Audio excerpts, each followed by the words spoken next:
ବାଲେଶ୍ୱରର ପ୍ରସିଦ୍ଧ ମିର୍ଜାପୋଖରୀଠାରେ 106ତମ ଚନ୍ଦନ ଯାତ୍ରା ପାଇଁ ପ୍ରସ୍ତୁତି ଚୂଡ଼ାନ୍ତ। ଆସନ୍ତା 17ରୁ 23 ତାରିଖ ପର୍ଯ୍ୟନ୍ତ ଅନୁଷ୍ଠିତ ହେବ ବିଭିନ୍ନ ମନୋରଞ୍ଜନ କାର୍ଯ୍ୟକ୍ରମ। ବାଲେଶ୍ୱର ସହରର ପ୍ରସିଦ୍ଧ ମିର୍ଜାପୋଖରୀଠାରେ 106ତମ ଚନ୍ଦନ ଯାତ୍ରା ଚଳିତ ବର୍ଷ ଜାକଜମକରେ ପାଳନ ପାଇଁ ପ୍ରସ୍ତୁତି ଚୂଡ଼ାନ୍ତ ପର୍ଯ୍ୟାୟରେ ପହଞ୍ଚିଛି।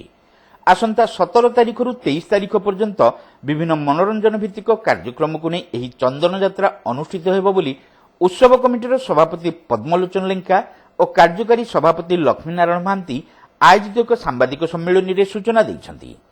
ପ୍ରତ୍ୟେକ ବର୍ଷ ଭଳି ଚଳିତ ବର୍ଷ ମଧ୍ୟ ମାଣିଖମ୍ବ, ଗୋପାଳଗାଁ ଓ ସୁଏଲପୁର ସମେତ ଆଖପାଖ ଅଞ୍ଚଳବାସୀଙ୍କ ମିଳିତ ଉଦ୍ୟମରେ ଚନ୍ଦନ ଯାତ୍ରା ଆୟୋଜନ ହେବାକୁ ଯାଉଥିବା ସେ କହିଛନ୍ତି। ଆମର 106ତମ ଐତିହାସିକ ଚନ୍ଦନ କମିଟି ପିଞ୍ଜାପୁର ଚନ୍ଦନ କମିଟି ଆଜି ପାଳନ କରିବାକୁ ଯାଉଛି ଆସନ୍ତା 17 ତାରିଖରୁ 23 ତାରିଖ ପର୍ଯ୍ୟନ୍ତ। ମୁଁ ଆପଣମାନଙ୍କ ମଧ୍ୟରେ ସମସ୍ତଙ୍କୁ ଆମର ଗୋପାଳଗାଁ, ମାଣିଖମ୍ବ, ସୋଲପୁର ବାସୀ ସହିତ ବାକି ବାଲେଶ୍ୱର ସମସ୍ତଙ୍କୁ ଜନସାଧାରଣ କରୁଛି, ଆପଣ ଆସନ୍ତୁ। ଏଇ ସନ୍ଧ୍ୟା ସମୟରେ ଆପଣଙ୍କ ଚନ୍ଦନର ଯାତ୍ରାର ଆପଣଙ୍କର ଉପଭୋଗ କରନ୍ତୁ ଏବଂ ଏହି ଚନ୍ଦନ ଯାତ୍ରାରେ ଆପଣଙ୍କର ମୁଖ୍ୟ ଆକର୍ଷଣ ରହୁଛି ଆପଣଙ୍କର ଯେମିତି ରାଧା ଶ୍ରୀକୃଷ୍ଣଙ୍କର ମେଳନ ସନ୍ଧ୍ୟା ଛଡ଼ା ତାଙ୍କର ବିମାନର ତାଙ୍କ ସଜ ହେଇ ପୋଖରୀକୁ ଅଣାଯିବ। ସେମାନେ ଗ୍ରୀଷ୍ମ ଭଳିଆ ତାଙ୍କର ଲାଭ ଖେଳ ଆରମ୍ଭ ହେବ ଏବଂ ତା ଛାଡ଼ିକି ଭଜନ ସନ୍ଧ୍ୟା ହେବ, ତା ଛାଡ଼ିକି ମେଲୋଡି ପ୍ରୋଗ୍ରାମ ଅଛି, ମେଲୋଡି ହେବ ଏବଂ ରଙ୍ଗାରଙ୍ଗୀନ କାର୍ଯ୍ୟକ୍ରମ ଅଛି। ତା ସହିତ ସମାଜ ଯେଉଁ ବର୍ଗରେ ଉପରୁ ଆଗ ଧାଡ଼ି ଯାଇପାରୁଛନ୍ତି ଏବଂ ବରିଷ୍ଠ ନାଗରିକ ଏବଂ ଆମର ଛୋଟ ଛୋଟ ପିଲାମାନଙ୍କର କୃତ୍ୟାକୃତି ପିଲାମାନଙ୍କୁ ସେମାନଙ୍କୁ ଆମେ ତାକୁ ସମ୍ମାନ ଦେବା ପାଇଁ ଆମେ ରଖିଛୁ। ପ୍ରତ୍ୟେକ ସନ୍ଧ୍ୟାରେ ଶୋଭାଯାତ୍ରା ମଧ୍ୟରେ ଶ୍ରୀ ରାଧାକୃଷ୍ଣ ବିଗ୍ରହଙ୍କ ନାବକୁ ଆଗମନ ଓ ନାବକିଳି ଅନୁଷ୍ଠିତ ହେବ। ସେହିପରି ପ୍ରଥମ ସନ୍ଧ୍ୟାରେ ଭଜନ କାର୍ଯ୍ୟକ୍ରମ, ଦ୍ୱିତୀୟ ସନ୍ଧ୍ୟାରେ ଡ୍ୟାନ୍ସ ତଥା ଅନ୍ୟ ସନ୍ଧ୍ୟାରେ ସଙ୍ଗୀତ ବିଚିତ୍ରା ମେଲୋଡି କାର୍ଯ୍ୟକ୍ରମ ଅନୁଷ୍ଠିତ ହେବ। ଚନ୍ଦନ ଯାତ୍ରା ମେଳାରେ ଜିଲ୍ଲା ଓ ଜିଲ୍ଲା ବାହାରୁ ବହୁ ଦୋକାନୀ ଆସିବାକୁ ଜାଗା ଚିହ୍ନଟ କରିଥିବା ବେଳେ ପିଲାଙ୍କ ପାଇଁ ରାମଦୋଳି ବିଶେଷ ଆକର୍ଷଣ ହେବ ବୋଲି କମିଟି ପକ୍ଷରୁ କୁହାଯାଇଛି। ପ୍ରତିବର୍ଷ ଭଳି ଏ ବର୍ଷ ମଧ୍ୟ ଯେଉଁ ଲାଇଟ୍ ସାଜସଜ୍ଜା ହୁଏ ଠିକ୍ ସେଇଭଳିଆ ହେବ, ସେଥିରୁ କିଛି କମ୍ ହେବ ନାହିଁ। ନିର୍ବାଚନ ହେଲେ ମଧ୍ୟ ଆମେ ସମସ୍ତ କାର୍ଯ୍ୟକ୍ରମ ଠିକ୍ କରିଛୁ, ଡେକୋରେସନ୍ ମଧ୍ୟ ଠିକ୍ କରିଛୁ। କେବଳ ଯାତ୍ରା ଏ ବର୍ଷ କରିପାରୁନୁ ଏଇଥିପାଇଁ, ଗତ ବର୍ଷ କରିଥିଲୁ ଏଇଥିପାଇଁ କରିପାରୁନାହୁଁ ଯେ ଜିଲ୍ଲା ପ୍ରଶାସନ, ପୁଲିସ ପ୍ରଶାସନ ଆମକୁ ସମୟ ଦେବେ ନାହିଁ।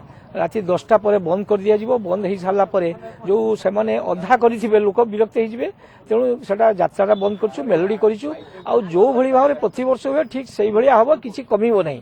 କାରଣ ଏ ବର୍ଷ ଆମେ ଚେଷ୍ଟା କରିବୁ ଯେଉଁ ସମସ୍ତଙ୍କୁ ସମ୍ମାନିତ କରିବା ପାଇଁ, ସେଥିରେ ଆମେ ସାମ୍ବାଦିକ ଭାଇମାନଙ୍କୁ ରଖିଛୁ। ନିଶ୍ଚିତ ଭାବେ ବରିଷ୍ଠ ସାମ୍ବାଦିକ ମାନଙ୍କୁ ନିଶ୍ଚିତ ଭାବେ ସମ୍ମାନିତ କରିବା ଏବଂ ହ୍ୟାଣ୍ଡିକ୍ୟାପ୍ଟ ମାନଙ୍କୁ ସମ୍ମାନିତ କରିବା ଏବଂ ଯେଉଁ ଲୋକମାନେ, ଯେଉଁ କର୍ମୀମାନେ ଲୋକମାନଙ୍କର ସେବା କରୁଛନ୍ତି ସେମାନଙ୍କୁ ମଧ୍ୟ ସମ୍ମାନିତ କରାଯିବ। ଏସବୁ ବିଷୟ ଆମେ ରଖାଯାଇଛି। ସେ ଆପଣମାନେ ଦେଖିବେ ନିଶ୍ଚିତ ଭାବେ ଏସବୁ କାର୍ଯ୍ୟକ୍ରମ ହେବ ଏବଂ ଆପଣମାନଙ୍କ ଜରିଆରେ ସାରା ଓଡ଼ିଶାରେ ଚହଳ ସୃଷ୍ଟି କରିବ ମିର୍ଜାପୋଖରୀ ଚନ୍ଦନ। କାରଣ ଏ ବଡ଼ ଚନ୍ଦନ 106 ବର୍ଷ ହେଲାଣି। ସେ ମାଣିଖମ୍ବ, ଗୋପାଳଗାଁ, ସୁଏଲପୁର ଏବଂ ବାଲେଶ୍ୱରବାସୀମାନେ ସମସ୍ତେ ଏହାକୁ ସହଯୋଗ କରନ୍ତି, ଉପଭୋଗ କରନ୍ତି। ସମସ୍ତଙ୍କ ପାଇଁ ଏ ହେଉଛି ଗୋଟେ ସୁବର୍ଣ୍ଣ ସୁଯୋଗ ଯେ ହାବା ଚାଲିଥିବ, ଏଠି ଯାତ୍ରା ଚାଲିଥିବ, ମେଲୋଡି ଚାଲିଥିବ, କିଛି ନାହିଁ। ଖାଲି ଲୋକେ ଟାଉନ ହଲ୍ ପାଖରୁ ମିର୍ଜାପୁର କୋଣ ଛକ ପର୍ଯ୍ୟନ୍ତ, ସାଇବାବା ମନ୍ଦିର ଛକ ପର୍ଯ୍ୟନ୍ତ ଲୋକେ ଯାଉଥିବେ ଆସୁଥିବେ। କିଏ ଚାଟ୍ ଖାଉଥିବ, କିଏ ଗୁପଚୁପ୍ ଖାଉଥିବ, କିଏ ଚେନାଚୁର ଖାଉଥିବ, କିଏ ଜିନିଷ କିଣିଥିବ। ଆଉ ମହିଳାମାନେ ବିଶେଷ କରି ତାଙ୍କ ଘର କନ୍ୟା ଜିନିଷ କିଣିବା ପାଇଁ ଏଠିକି ଆସନ୍ତି। ଏଠି ସବୁ ପ୍ରକାର ଜିନିଷ ଏଠି ମିଳେ, କେବଳ ବାପା ମା ଛାଡ଼ିକି ଆଉ ସବୁ ପ୍ରକାର ଜିନିଷ ଏଠି ମିଳେ। 400ରୁ ଅଧିକ ଷ୍ଟଲ୍ ଲାଗିବାର ଯୋଜନା ହେଇଛି। ବର୍ତ୍ତମାନ ସୁଦ୍ଧା 420 ଷ୍ଟଲ୍ ଚିଠା ହେଇଗଲାଣି। ତେବେ ଶାନ୍ତି ଶୃଙ୍ଖଳାର ସହିତ ଏ ବର୍ଷର ଚନ୍ଦନ ଯାତ୍ରାକୁ ଅଧିକ ଆକର୍ଷଣୀୟ କରିବା ପାଇଁ କମିଟି ପକ୍ଷରୁ ସମସ୍ତଙ୍କ ସହଯୋଗ କାମନା କରାଯାଇଛି। କମିଟିର ସମ୍ପାଦକ ଅରୁଣ କୁମାର ସ୍ୱାଇଁ ଏଥିରେ ଉପସ୍ଥିତ ରହି ଉତ୍ସବର ରୂପରେଖ ଓ ପ୍ରସ୍ତୁତି ସମ୍ପର୍କରେ ସୂଚନା ଦେଇଥିଲେ।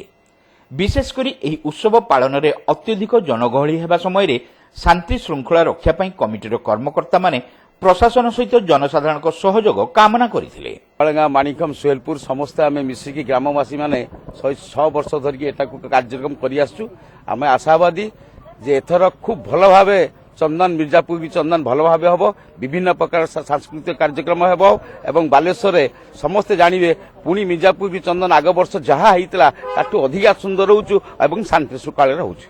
ଅନ୍ୟମାନଙ୍କ ମଧ୍ୟରେ ଅନୁପ କୁମାର ସ୍ୱାଇଁ, ପ୍ରତିମା ପଣ୍ଡା, ବାସନ୍ତୀ ନାୟକ, ରୁଦ୍ରନାରାୟଣ ଦାସ, ଶାନ୍ତନୁ ଦାସ ପ୍ରମୁଖଙ୍କ ସମେତ କମିଟିର ବହୁ ସଦସ୍ୟ ଉପସ୍ଥିତ ଥିଲେ।